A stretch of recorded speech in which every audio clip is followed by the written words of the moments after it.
E a Procuradoria-Geral da República pediu novas diligências no caso que apura a suposta acusação de estupro de vulnerável contra o deputado federal Alfredo Gaspar, candidato a vice-presidente na chapa de Flávio Bolsonaro. O pedido de investigação foi apresentado pela Polícia Federal com base em representações do deputado federal Lindbergh Farias, do PT do Rio de Janeiro, e também da senadora Soraya Tronic, do PSB do Mato Grosso do Sul. A PGR informou que a medida será uma etapa antes de decidir se pede abertura do inquérito ao ministro do Supremo, Gilmar Mendes, relator do caso. Alfredo Gaspar nega as acusações e afirma que o exame de DNA vai comprovar sua inocência. A defesa de Alfredo Gaspar também pediu à PGR e ao ministro Gilmar Mendes que o exame de DNA seja realizado em até 72 horas. Segundo os advogados, a prova científica é fundamental para esclarecer o caso. Lude, essa situação veio à tona agora que o deputado Alfredo Gaspar foi aclamado, confirmado como vice na chapa do senador Flávio Bolsonaro. Essa acusação ocorreu durante uma sessão da CPMI do INSS. Ali, o deputado Lindbergh Farias e a senadora Soraya Tronic vieram com essa da questão do estupro em relação ao deputado Alfredo Gaspar. Agora, o deputado já também tomou as suas providências. Ele está processando o Lindbergh Farias e também a Soraya Tronic por crimes de calúnia, denunciação caluniosa, injúria, coação no curso do processo, e diz que tem pressa, tem urgência para realizar esse exame de DNA e resolver essa situação de uma vez por todas. Então, o Alfredo Gaspar, desde que ele brilhou na CPI do INSS, ele passou a ser alvo de calúnias, me parece, não foi julgado, claro, mas me parece que ele está sendo alvo de lawfare, que é o uso do sistema judiciário para perseguir um desafeto, tanto que na época da CPMI ele indiciou lá mais de 200 pessoas e, claro, o sistema não deixou, o Deep State do Brasil não deixou aquilo ali para frente e essas pessoas não foram indiciadas, eles rejeitaram esse relatório, mas de qualquer maneira aquilo ali jogou luzes no que estava acontecendo e ele passou a sofrer acusações, que é o que acontece com quem se destaca, o martelo, como é que é? O prego que se destaca, ele leva martelada, foi isso que aconteceu com ele.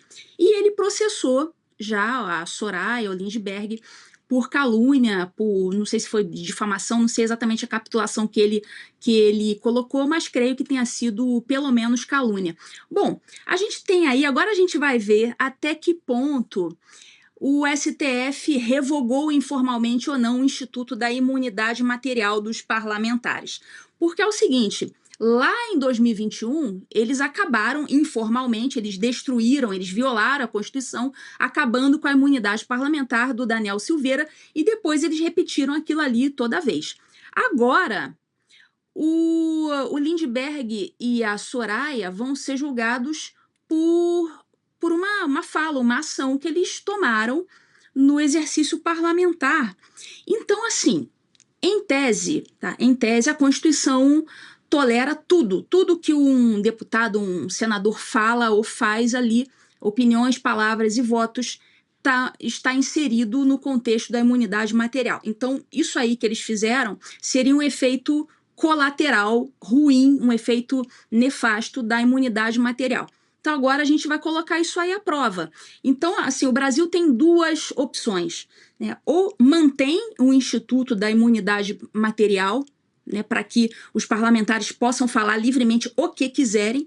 A liberdade de expressão do parlamentar é muito superior, ou deveria ser muito superior à nossa liberdade de expressão. E isso quer dizer o quê? Que eles podem, inclusive, praticar calúnias no exercício da função, justamente porque eles estão isentos totalmente do que eles falam nessas atividades. E fora delas também, porque a Constituição não faz essa distinção. Então, ou você mantém a imunidade material, mas suportando esse efeito colateral de, eventualmente, um parlamentar fazer isso, utilizar de forma abusiva o Instituto da Imunidade Material, é um efeito colateral, ou você acaba totalmente com a imunidade material. Só que eu acho que se você optar por essa segunda hipótese, o efeito colateral vai ser infinitamente maior. porque todos vão ser perseguidos, todos os da direita, claro, vão ser perseguidos por qualquer coisa que disserem. Então, eu acabo me posicionando pela manutenção do Instituto, ainda que haja eventualmente um abuso do direito da imunidade material, como fez aí a Soraya e o Lindbergh. Mas espero que tudo, né, fique esclarecido. O Gaspar já fez o exame de DNA.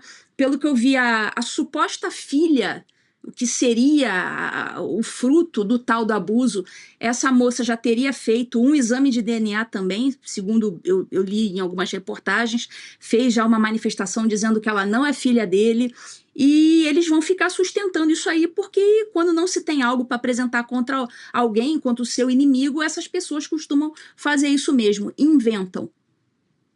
E outro, essa questão aí da imunidade material poderia ser abraçado pela Comissão de Ética, mas o Supremo acabou puxando aí essa discussão da imunidade parlamentar para eles, né? E agora vão ter que definir, como bem lembrou a Ludmila, nesse caso envolvendo o Lindbergh e a Soraya. A Comissão de Ética, tanto na Câmara quanto do Senado, é exatamente o único órgão justamente para não ferir nada que tenha na Constituição, no artigo 53, que garante essa imunidade parlamentar por quaisquer palavras e votos.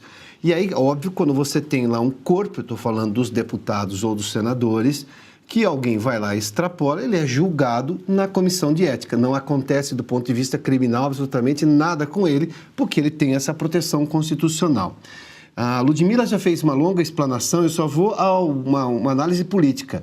Tudo leva a crer que o Supremo fará duas coisas nessa situação.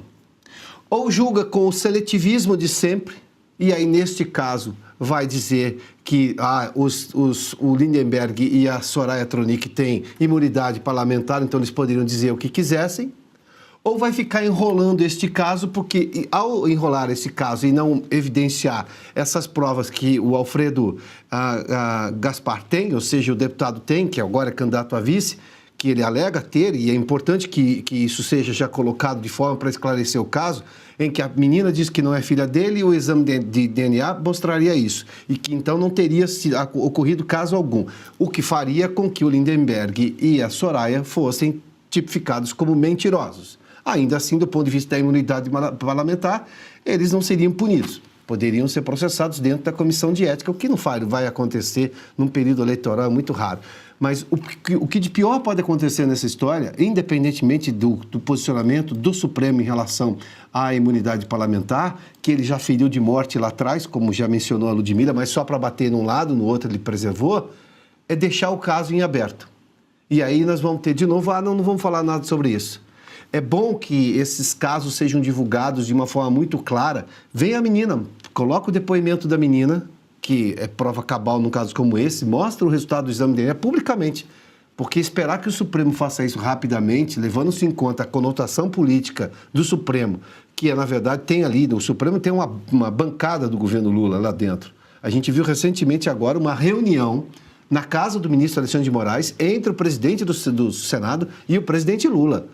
É indecoroso, é imoral, é absurdo, mas aconteceu. Então, é importante que esse caso seja esclarecido rapidamente. Pelo Supremo, deveria sê-lo. Se não for, que faça pelo menos de outra forma. Porque se o Supremo mantiver esse negócio em aberto, a suspeição fica no ar. E aí fica esse caso enevoado, que obviamente pode ser explorado politicamente. É difícil acreditar em alguma coisa que venha da Soraya Tronic ou que venha do Lindbergh, por razões óbvias, basta ver o histórico de ambos. Mas o Supremo, quando está sendo investigado pela Polícia Federal, ser investigado do ponto de vista técnico, nós temos uma juíza aqui, ela pode dizer, não quer dizer absolutamente nada. Sem a sentença é uma investigação. Até porque a sentença pode absolver as pessoas. É uma decisão de absolvição, acabou, não tem crime nenhum. Só que isso gera desgaste político. Daí que nós estamos no período eleitoral, ele vai ser vice, isso precisa ser esclarecido urgentemente. E se você pudesse ter acesso aos bastidores do Sem Filtro e conversar direto com os comentaristas e âncoras da Oeste?